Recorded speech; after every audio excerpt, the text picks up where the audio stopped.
ఒకసారి మనము నిజామాబాద్ జిల్లాకు వెళ్దాం. నిజామాబాద్ జిల్లాకి వెళ్తే అక్కడ పార్లమెంట్ నియోజకవర్గ సెగ్మెంట్లకు సంబంధించి ఎంపీ ధర్మపురి అరవింద్ కొంత ఫోకస్ పెంచినట్టుగా తెలుస్తోంది. రాబోతున్నటువంటి ఎన్నికల్లో ఖచ్చితంగా కూడా బీజేపీని అధికారంలోకి తీసుకురావాలనేటువంటి లక్ష్యంతో ఎజెండాతో ముందుకు పోతున్నట్టుగా తెలుస్తోంది. ప్రధానంగా అక్కడ ఉన్నటువంటి నేతలందరికీ కూడా పిలిచి పార్టీ కండవ కప్పుతున్నట్టుగా తెలుస్తోంది. పార్టీని మరింతగా ప్రజల్లోకి తీసుకెళ్లేందుకు కృషి చేస్తున్నట్టుగా తెలుస్తుంది. ఎక్కువ ఫోకస్ అంతా కూడా నియోజకవర్గ స్థాయిలో పెట్టినట్టుగా తెలుస్తోంది. రేసు గుర్రాలను పార్టీలో చేర్చుకునేందుకు ప్రయత్నాలు కొనసాగుతున్నట్టుగా తెలుస్తోంది. దీనికి సంబంధించిన పూర్తి డీటెయిల్స్ అందించేందుకు మా ప్రతినిధి నవీన్ అందుబాటులో ఉన్నారు. నవీన్,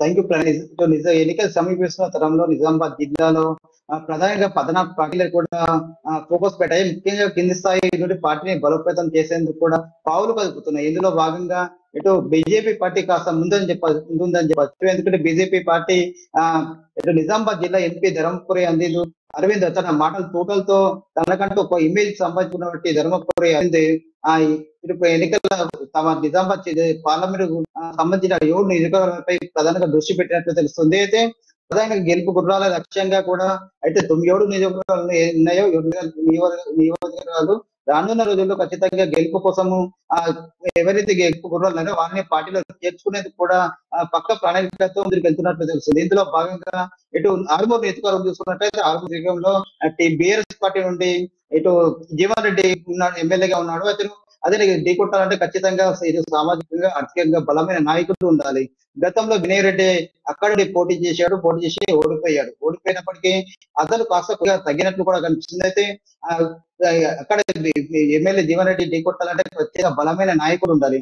అందుకోసము అక్కడ ఉన్నటువంటి వ్యాపారవేత్త అయినటువంటి పైడి రాకేష్ రెడ్డి, అలాగే అతని కుమార్తె అయినటువంటి పైడి సురిత రెడ్డిని కూడా పార్టీలో చేర్చుకేందుకు కూడా ప్రణాళిక చేస్తున్నారు. అయితే ఎందుకంటే ప్రధానంగా అక్కడ పైడి నాగేశ్వర రెడ్డి ఇటు ఆర్థికంగా కూడా బలమైన నాయకుడు. అతను తన సేవా కార్యక్రమం ద్వారా ఇటు ఆర్మూర్తో పాటు హైదరాబాద్ ను వేరే రాష్ట్రాల్లో కూడా తమ సేవా కార్యక్రమం చేస్తున్నాడు. గత కొన్ని నెలల నుంచి కూడా ఇక్కడ ఆర్మూర్ లో ఉంటూ అనేక సేవా కార్యక్రమాలు చేసుకుంటూ కూడా ప్రజలకి మమేకమై తిరుగుతున్నాడు. నాకంటూ ఒక ప్రత్యేకత బలం కేడర్ కూడా ఏర్పాటు చేసిన పనిలో ఉన్నాడు. అయితే ఇతను ప్రధానంగా గత కొన్ని రోజులుగా ఇటు బీజేపీ ప్రధాన కార్యదర్శి అయినటువంటి తరుణ్ చౌక్ తో పాటు ఇటు కేంద్ర మంత్రి అయినటువంటి కిషన్ రెడ్డి, అలాగే ఎంపీ అయినటువంటి లక్ష్మణ్ ని కూడా కలిశారు. వచ్చే నెల 2న పార్టీలో జాయిన్ అయ్యేందుకు కూడా ముహూర్తం ఖరారు చేసుకున్నట్టు తెలుస్తుంది. అయితే గత కొన్నాళ్ళుగా ఇటు ఎంపీ అరవింద్ అక్కడ ఉండి పోటీ చేస్తారని కూడా వార్తలు వినిపించాయి. అక్కడే తన నివాసం కూడా ఏర్పాటు చేసుకున్నారు. అయినప్పటికీ కూడా పైడి రాకేష్ రెడ్డి అనేటువంటి గట్టి బలమైన నాయకుడిని నిలబెట్టేందుకు కూడా అతను ఖచ్చితంగా ముందుకు రాకేష్ రెడ్డి నిలబెట్టేందుకు కూడా ప్రణాళిక సిద్ధం చేస్తున్నట్లు తెలుస్తుంది. దీంతో పాటు బోధన్ మీద కూడా దృష్టి పెట్టారు. అక్కడ మేడపాటి ప్రకాష్ రెడ్డి, అలాగే మోహన్ రెడ్డి కూడా బలమైన నాయకులు ఉన్నారు. ఇటు మోహన్ రెడ్డి కూడా రైస్ మిల్ అసోసియేషన్ జాతీయ కార్యదర్శిగా, ఇటు రాష్ట్ర కార్యదర్శిగా తనకంటూ ఒక క్యాడర్ ఉంది. అలాగే మేడపాటి ప్రకాష్ రెడ్డి కూడా తనకు బోధనలో కూడా ప్రత్యేకమైన క్యాడర్ ఉంది. వీటితో పాటు అక్కడ ఉన్నటువంటి బీఆర్ఎస్ పార్టీకి సంబంధించినటువంటి సర్పంచులను తమ పార్టీలకు, ఎంపీటీసీలను కూడా తమ పార్టీలోకి చేర్చుకుంటూ అక్కడ కూడా గెలిపే లక్ష్యంగా ముందుకెళ్తున్నాడు. వీరు పార్టీలు చేర్చుకోవడం వల్ల కూడా అక్కడ పూర్తిగా అక్కడ ఉన్న ఎమ్మెల్యే షకిల్ కు గట్టిగా ఇటు వచ్చే రానున్న ఎన్నికల్లో ఓడించేందుకు కూడా వీళ్ళు పక్క ప్రణాళికల రచిస్తున్నట్టు తెలుస్తుంది. దీంతో పాటు నిజామాబాద్ టౌన్ లో ఇప్పుడు ఎమ్మెల్యేగా బిగాల గణేష్ గుప్తున్నారు. అతను ఎస్సీ సామాజిక వర్గం. ఇక్కడ బీజేపీ నుండి కూడా ధన్పాల్ సూర్యానంద గుప్తా కూడా సేమ్ అదే ఎస్సీ అయినటువంటి సామాజిక వర్గానికి సంబంధించిన నాయకుడు ఉన్నాడు. అయితే ఇక్కడ వైఎస్ఆర్టీపీ మాజీ జిల్లా అధ్యక్షుడు అయినటువంటి రుసాపూర్ శంకర్ ను కూడా పార్టీకి చేర్చుకున్నాడు. ఇతను షర్మిల కూడా అత్యంత సన్నిహితంగా ఉన్నాడు. అతను కూడా గత ఎన్నికల్లో పోటీ చేసి ఓడిపోయాడు. అయితే బుసాపూర్ శంకర్ కూడా గన్పాస్ పేరుతో కూడా బీజేపీలో చేర్చుకున్నారు. అయితే ముఖ్యంగా బుసాపూర్ శంకర్ గతంలో ఏబీపీ నాయకుడిగా, అలాగే బీజేపీ నాయకుడిగా కూడా గత సుదీర్ఘ కాలం పాటు చేసిన అనుభవం ఉంది. అతను మళ్ళీ ఇటు ఎంపీ ధర్మపురి అరవింద్ ఇటు బీజేపీలో చేర్చుకోవడం వల్ల నిజామాబాద్ అర్బన్ లో కూడా ఇటు ఈయనకు బలమైన బీసీ నాయకుడు కావడంతో బలమైన క్యాడర్ ఉంది.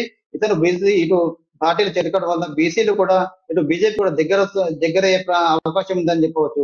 దీంతో ఇటు నిజామాబాద్ అర్బన్ లో కూడా బీజేపీ బలం పుంజుకుంది. దీంతో పాటు కూడా బూత్ స్థాయిలో ఎప్పటికప్పుడు కమిటీలు ఏర్పాటు చేసుకుని వాటితో సమావేశం ఏర్పాటు చేసుకుంటూ ఆ కింది స్థాయి కార్యకర్తలకు కూడా తానున్నానని చెప్పి కూడా క్యాడర్ని బలోపేతం చేసుకునేందుకు పక్క ప్రణాళికతో ఎంపీ అరవింద్ ముందరికి వెళ్తున్నారు తెలుస్తుంది. అయితే 2020లో జరిగినటువంటి నిజామాబాద్ మున్సిపల్ ఎన్నికల్లో అసలు నిజామాబాద్ లో అసలు బీజేపీ కూడా అంటూ లేని పరిస్థితి ఉంది.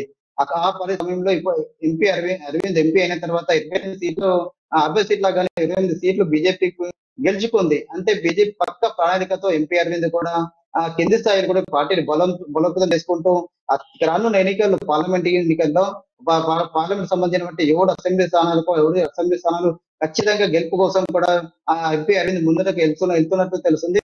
దీంతో తన ఆ, పక్క ప్రణాళికతో ముందుకెళ్తున్నాడు. అయితే ఎప్పటికప్పుడు ఇటు సమావేశాలు ఏర్పాటు చేసుకుంటూ ఎవరైతే ఇన్ఛార్జ్ తో పాటు హిందుస్థాన్ క్యాడర్ కూడా దిశానిర్దేశం చేస్తున్నట్లు పరిస్థితి మొత్తం కనిపిస్తుంది. కానీ